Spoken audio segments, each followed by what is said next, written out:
அஸ்ஸலாமு அலைக்கும். தினமணி பத்திரிகையில் வெளிவந்திருக்கும் சில முக்கிய செய்திகள். ஹசீனா ஆட்சியில் 3500 பேர் மாயம், வங்கதேச விசாரணை ஆணையம் அறிக்கை.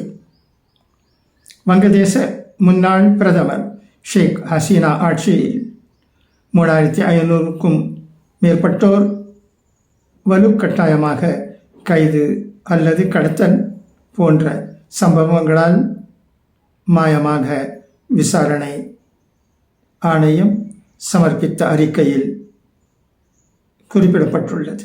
ஹசீனா அரசை விமர்சனம் செய்பவர்களை குறிவைத்து மேற்கொள்ளப்பட்ட இந்த நடவடிக்கையில் அவரது அரசின் இராணுவ உயர் அதிகாரிகள், காவல்துறை அதிகாரிகள் ஈடுபட்டதற்கான ஆதாரங்கள் உள்ளதாக அந்த அறிக்கையில் தெரிவிக்கப்பட்டுள்ளது.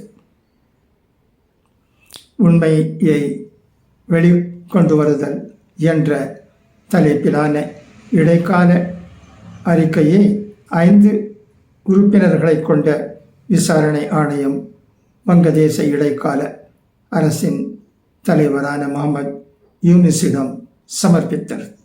இந்த அறிக்கை குறித்து வங்கதேச இடைக்கால அரசின் செய்தி பிரிவு வெளியிட்ட செய்திக்குறிப்பில், வங்கதேச பிரதமராக ஷேக் ஹசீனா பதவி வகித்தபோது வலுக்கட்டாயமாக கைது அல்லது கடத்தப்படுவது அல்லது உறவினர்களிடம் இருந்து சம்பந்தப்பட்ட நபரை பிரித்து தனிமையில் அடைத்து வைப்பது போன்ற சம்பவங்களால் 3500க்கும் மேற்பட்டோர் மாயமாகியுள்ளனர்.